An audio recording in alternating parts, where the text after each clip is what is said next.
Hola Romina, buenas noches y a todo el equipo. Bueno, hace tiempo te veníamos buscando, no querías hablar.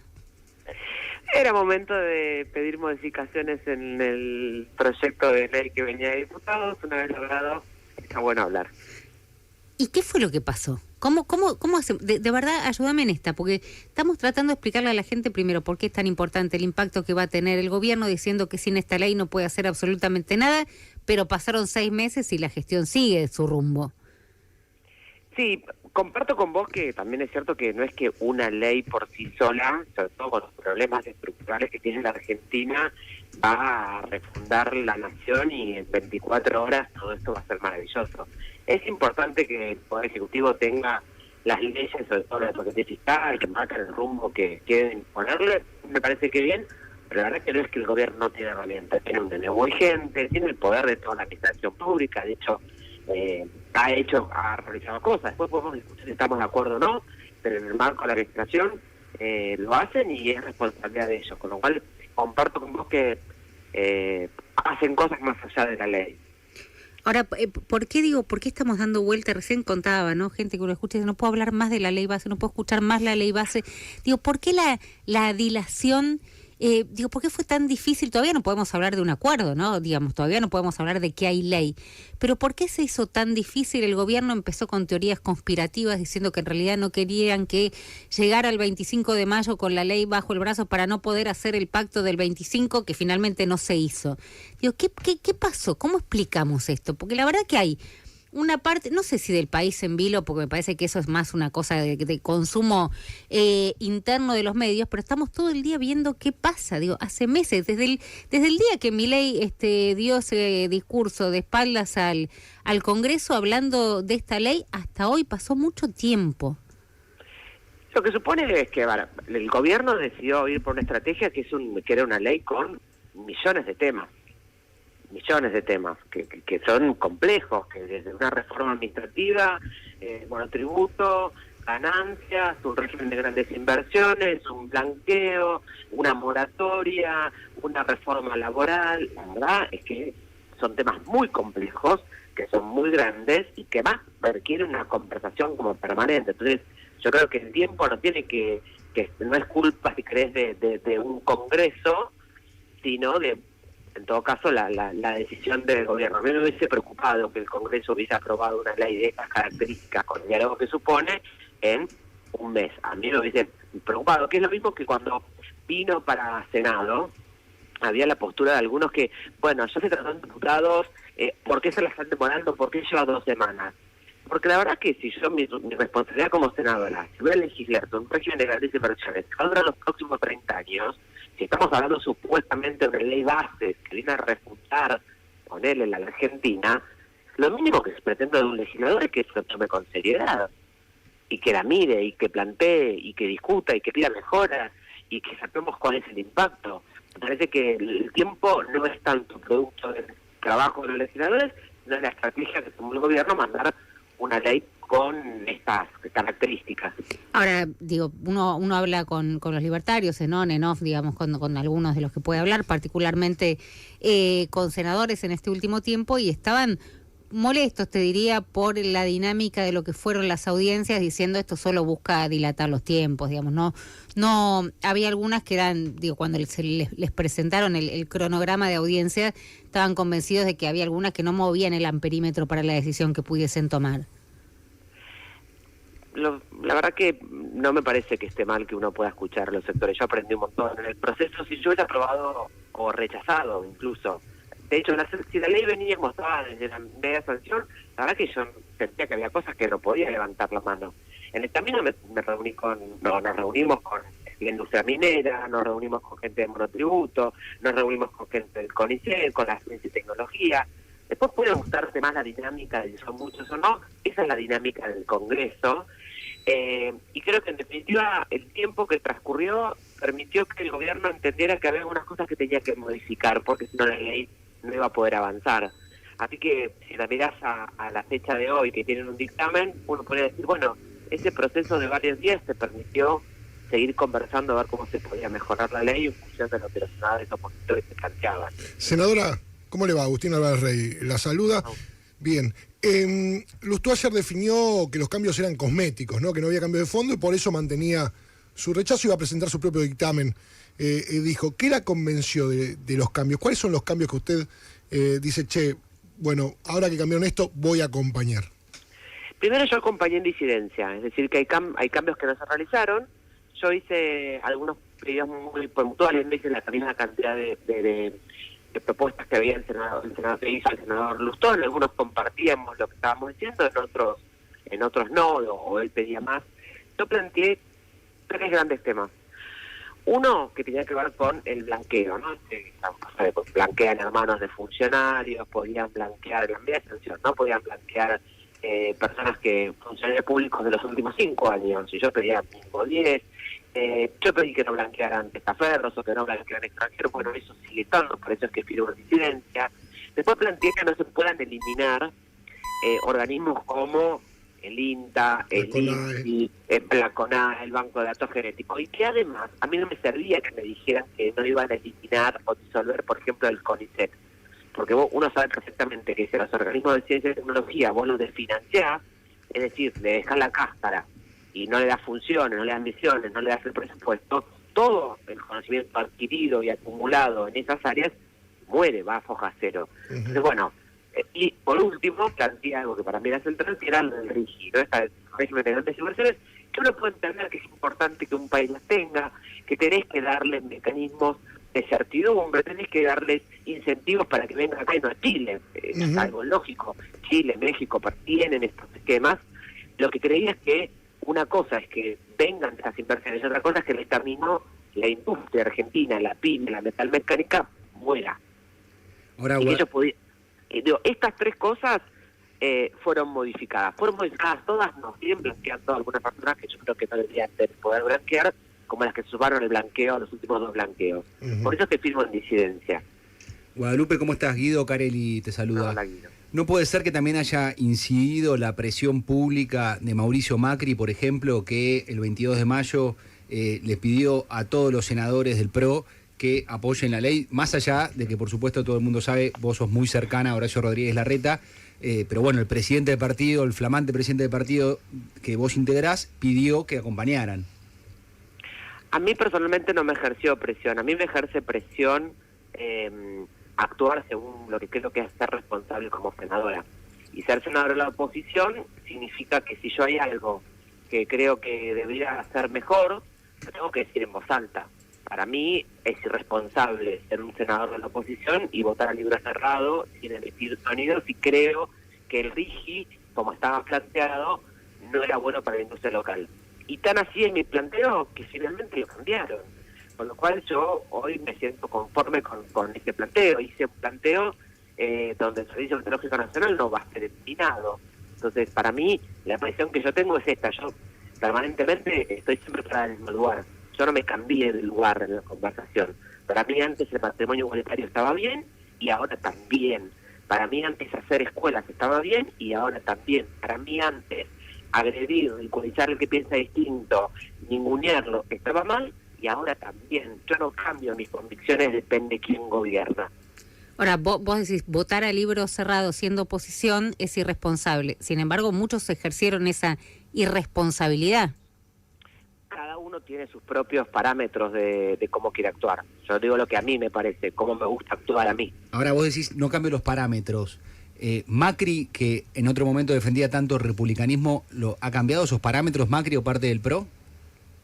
Yo veo un PRO que tiene difusos algunos valores que fueron nuestro ADN. Yo me gusta decir como que veo un PRO que hoy está como detenido, ¿no? Digo, hay un sector queriendo fusionarse por completo con el gobierno, que yo no comparto. Que sería el sector de Patricia Bullrich, ¿no? Sí, y algún otro, digo sectores en general, digo, algunos que han querido ingresar a formar parte del gobierno y como no pudieron ser parte del gobierno, bueno, ahora somos una oposición, pero damos las herramientas. Sí, yo creo, a ver, yo Diego no Santilli, creo por ejemplo, ¿querés decir? Claro, yo no sé si a mí no lo personalizo. Yo lo que creo es que no, porque yo no me voy a comer esta situación que te hacen creer, inclusive digo la sociedad o la discusión política, que si vos criticás algo del actual gobierno es porque estabas a favor de todo lo anterior. Y la verdad es que no. No porque yo diga que hay que tener un régimen de grandes inversiones, que estoy de acuerdo, pero que se incentive también la industria del centro de la Argentina, significa que yo quiero que el gobierno se vaya en helicóptero. Todo lo contrario, quiero que el gobierno haga las cosas bien. Tiene una enorme oportunidad. La gente los votó con esperanza y con un deseo de que las cosas de una vez por todas cambien en la Argentina, después de un proceso devastador, en el cual yo fui sumamente crítica. Ahora, que yo plantee cosas para mejorar o que no estoy de acuerdo con este gobierno, de ninguna manera yo voy a aceptar que me pone la verdad enfrente. Yo no creo en esa disyuntiva, creo en la educación pública, creo en defender la educación pública y creo en criticar los paros donde los chicos se quedan sin clases. Yo estuve parada siempre ahí, el PRO supo estar ahí, yo sigo estando en el PRO y sigo estando parada ahí. Déjame, recién hablabas del PRO de Guadalupe Tagliaferri, creo que tuvo un rol fundamental a lo largo de este tiempo en el Senado como senadora del PRO, y yo pensaba en el desgaste, ¿no?, para el gobierno que significó este tiempo. La verdad es que no lo sé, ¿no? Trato de pensar si fue un desgaste o si lo empoderó, ¿no?, mostrando más cuál era la casta que no le daba la ley que necesitaba, o si hubo un desgaste donde tuvieron que cambiar y no es la ley que terminan queriendo. ¿Quién lo dijo hoy del... Martín Menem, ¿no fue? Martín Menem. Martín Menem. Pero no solo se desgastó Guadalupe en este proceso, se desgastó el gobierno, sino también el PRO, ¿no?, que algunos lo dan hasta un partido en vías de extinción, porque parte de las banderas las tiene hoy el espacio libertario y, como decías vos, hay posiciones donde quieren fusionarse con un gobierno muy fuerte que terminaría prácticamente fagocitándolos, y otro que quieren ser oposición pero no terminan de saber cómo. Probablemente, yo por eso te digo, creo que está destenido, ¿no? Digo que hay como, está difuso. Nosotros históricamente, si querés, el PRO, incluso lo que fue Juntos por el Cambio en los últimos periodos, siempre nos entendidos en esos grandes rasgos de que éramos un espacio que creía en el capitalismo, en términos económicos, pero en el progresismo en términos de derechos, de garantías, de rol del Estado. Somos un espacio que siempre creyó en la importancia del Estado. ¿Eficiente? Sí. Lógico, sí, pero nunca creímos que el Estado debía de retirarse en garantizar que la sociedad toda, no importa de dónde nació, tenga las mismas oportunidades y que el rol cumplía el Estado en ese lugar. Donde hay que tener libre mercado, pero entender que las prepagas no se regulan solas. ¿Significaba pisarle los precios como hacía el kirchnerismo? No, significaba un camino distinto. Yo creo que, comparto con vos que como que no queda muy claro, pero yo sigo siendo del PRO, somos muchos más del PRO que pensamos, creo, así, que es esto, es el capitalismo en lo económico y lo social con un Estado real y concreto, no que reparte comida sin importar, pero digo, vos tenés organismos para poder hacer la asistencia social, la ayuda económica, la comida, a través, por ejemplo, de todas las iglesias, las evangélicas, las católicas, las judías, y son canales genuinos para trabajar. ¿Significa eso que hay que cerrar toda la entrega de comida? No. A los que la robaban hay que dárselas, pero no por eso hay que dejar de dar comida. Yo siempre me paré ahí siempre estuvo parada el PRO. Hoy creo que está como mareado. Es una buena definición, ¿eh? Me parece que varios quedaron mareados después de la paliza de las elecciones, ¿no? Porque no solamente se le ganó al peronismo, me parece que cuando uno habla, Milei le termina ganando a todos, ¿no? Y esta clase política, esta dirigencia política que generó como tanta decepción y tanto hastío. Hace un ratito hablábamos con Juanchi Zabaleta, Guadalupe, no sabes lo que abrió la boca, no paró, fueron 20 minutos de decir somos una porquería o fuimos una porquería. Y claramente eso se percibió, así que creo que el PRO está mareado, es una buena definición. Guadalupe, la última de mi parte, ayer se conoció que hubo un nuevo aumento en las dietas de los senadores. Creo que se mantiene, ¿no? Ese aumento. Había justo una discusión, ¿no? Desde el despacho de la vicepresidenta dicen que solo puede retrotraer ese aumento el cuerpo. Un grupo de senadores presentó hoy una nota, finalmente los jefes de bloque rechazando este último 9%. ¿En qué quedó eso, senadora? Entiendo que todos los presidentes de bloque, que en definitiva son todos los senadores que ellos representan en sus bloques, manifestaron que lo que se pedía es que lo que hubo fue un aumento, no a los senadores, hubo un aumento al personal de la casa, que fue paritaria, con su gremio, en instancias de negociación paritaria, y lograron para todo el Congreso un aumento del 9% retroactivo para el personal de la Casa. Sí. Los senadores y los diputados estamos enganchados porque no hay un lugar de paritaria del senador, de paritaria del ministro, de paritaria del diputado. La corrijo ahí, Guadalupe, perdón que me atreva a esto, pero el Senado sigue enganchado en esa norma. Martín Menem desenganchó a la Cámara de Diputados. Perfecto. Entonces, bueno, digo, por ejemplo, digo, en la Administración Pública Nacional también, cuando se aumenta el sueldo de los trabajadores, van enganchados los funcionarios, porque es como difícil cuando haces una paritaria de ministros, es como rara, ¿con quién discute? Con el propio ministro. Entonces eso realiza. Se dio este aumento de paritaria del personal de la Casa, nos enteramos y lo que hicieron todos los senadores, los presidentes del bloque, fue presentar que no nos enganchemos, o sea, que no se asigne este aumento dado del personal de la Casa también a los senadores. Con lo cual eso es una decisión del cuerpo. Es cierto que la presidenta no tiene la decisión de subir o bajarlo arbitrariamente. De acuerdo, pero 8 millones de bruto y 5 millones en la mano. ¿Es mucho? ¿Son altos los sueldos de los senadores? ¿Está bien o está bajo el del resto de la Argentina? No, por eso es que se solicita que eso no se haga, no se aumente, que se desenganche. ¿Y que queden en cuánto, Guadalupe? Porque hay un proyecto también de Lustó, ¿no?, que dijo que un senador tiene que ganar lo mismo que un director de escuela. Hay muchos proyectos. Yo creo que la verdad que respecto a eso hay que tener una conversación, creo que honesta, entre todo el servicio público, el de los ministros, el vocero presidencial, el de los senadores y los diputados, y tenerlo seriamente respecto a, bueno, ¿cómo vamos a organizar esta conversación? Obviamente, el sueldo, vos cuando hablas de un sueldo de cualquier funcionario, es el doble o el triple, el cuádruple con una jubilación mínima. Con lo cual, está claro que no. Ahora, cuando discutíamos bueno, tiene también lógica, se lo planteaba la vez pasada. El sueldo pasado de los senadores era de 1.400.000, es un montón de plata. Es un montón de plata. Ahora, en relación a lo que cobra el vocero presidencial, que cobraba 4,5 millones, ¿está bien o está mal? No lo sé. Nos debemos una conversación seria respecto a todo lo que cobra el presidente, la secretaria general de la presidencia, el ministro, los jueces. Ni siquiera el juez, porque el secretario de un tribunal, está por encima de todos esos números. Lo que cobra algún funcionario asignado a una empresa con capital del Estado como el PF, por ejemplo. Sí, 70 palos, ¿no? Ahí estamos hablando, digo, para recordarlo, claro. Entonces, exacto. Yo creo que la Argentina se merece es una discusión más seria, con todas las aristas completas. Sí, Guadalupe, lo que pasa, digamos, me parece que esto toma, digamos, un estado diferente y impacta distinto en la opinión pública, porque nosotros no levantamos la mano, digamos, para votarnos levantamos o asomamos la mano, depende del caso, para votarnos un aumento.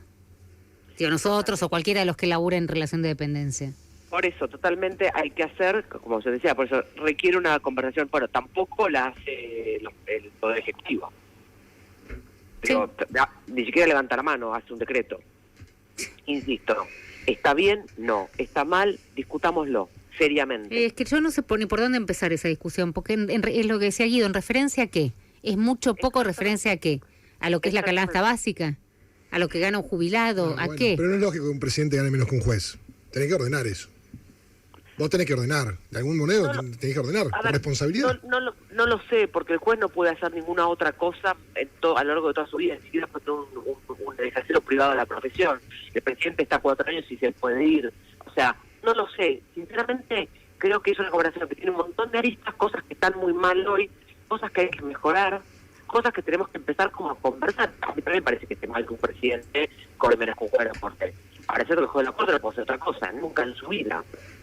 El presidente puede entrar y salir. Se supone. Bueno, por eso, No, está bien, en los papeles, digamos, está en blanco. Yo he escuchado senadores que han dicho, yo creo que los diputados y senadores tienen que trabajar, no tienen que cobrar ningún tipo de dieta. Y yo digo, reflexionemos. Eso significa de qué vive esa persona, de su trabajo particular. Bueno, que llegamos al ejercicio. Soy enfermera. Tenemos un montón de diputadas que han sido enfermeras, administrativas. No puede trabajar de enfermera e ir a la Cámara de Diputados, a estudiar los proyectos. Entonces, si no van a cobrar nunca, porque solamente lo pueden ejercer quienes tengan ingreso particular, estamos haciendo una Cámara de Diputados de la aristocracia, de aquellos que se pueden dar el lujo de ir a ser diputados, con lo cual es un gran sector de la sociedad que los tendríamos afuera. Saracho, por ejemplo, la diputada no podría ir atrás, no podía ser diputada. Vilma Ripoll era enfermera, no podría serlo, tenía que estar viviendo solamente de su sueldo de enfermera. Tenés una carnicería, ¿cómo se puede ir a la Cámara de Diputados? Tenés que haber una carnicería a trabajar. Pero Guadalupe son los menos esos casos, ¿no? De hecho, mirá, los estás enumerando y te quedas cortita. No, pero hay muchos que viven de su profesión, ¿no? Bueno. Pero lo que digo es que esa discusión también hay que darla. Cuando, está bien, cuando hay senadores que te dicen livianamente, no tienen que cobrar ningún sueldo. Bueno, a ver, reflexionemos juntos qué significa eso. Reflexionemos qué significa. Te digo, no estoy diciendo, insisto, no estoy dando ninguna definición taxativa. Es una comparación que tenemos que darnos entonces. Guadalupe, ley base sale ¿cuándo va a salir el, no sé, el presidente que va a festejar, va a ir otra vez al Luna Park? No tengo la menor idea, pero no, pues ya está, ya cantó, ya se hizo el 25 de mayo, ya, pero ponele que es el 20 de junio. ¿Hay plazos, digamos, ahora qué pasa? ¿Dictamen? Ahora hay dictamen, hay que esperar mínimo 7 días para poder ir al recinto. Entiendo que estaban solicitando una sesión para la otra semana, ¿no? Para el 12 de junio. Ahí yo creo que mi lectura es que en términos en general las dos leyes se aprobarían. Hay que ir a ver en particular. Yo creo que también hay particular artículos que no van a ser aprobados en el Senado. Con lo cual ir a diputados, automáticamente eso para diputados no tiene mucho que leer, porque ahora que los cambios tampoco es que son 50.000 artículos, se han cambiado pocos artículos, y me cuesta creer que hayan diputados que no crean que esté bueno que el RIGI también incorpore a empresas locales. Me parece o que el blanqueo pueda blanquear los hermanos de los funcionarios. Me parece como raro que eso suceda, y a partir de ahí el diputado o acepta los cambios del Senado o los rechaza, pero ya no puede modificar más. Es lo que aprobaron ellos o lo que aprobó el Senado. No hay modificaciones, y probablemente para fines de junio pueda ser que tenga aprobación final las dos leyes. Désenla al 20, que quiere. Me parece que a mí que le quedó todo el cotillón del 25. No, pero las leyes hay que hacerlas no en función de una fecha, sino en función de la relevancia. Entonces, si tardamos un día más, un día menos, para definir quién puede blanquear la Argentina o no, me parece que es más importante eso que una fecha en calendario. Guadalupe, te agradecemos mucho la comunicación. Vamos a estar charlando, creo que a lo largo de este año, porque una de las cuestiones que a veces parece que es política partidaria interna, calentura del círculo rojo y no le importa a nadie más. No, me parece que el PRO y lo que vaya a pasar en este próximo tiempo, si sigue, si no, si se mantiene, se extingue, se fusiona, lo que vaya a ser, habla también de cuál va a ser la oposición que va a tener el gobierno de Javier Milei, así que espero que sea la primera, después de que venía sin hablar un tiempo largo, tienen que votar los jueces charlas. también, ¿no? Tienen que votar los jueces de la Corte Suprema también. Los jueces, claro, ¿hay audiencia ya para los jueces? Soy la presidenta de la Comisión de Acuerdos, así que por si tengo pocas cosas que hacer. No, nada más, claro, sí. Tráncate.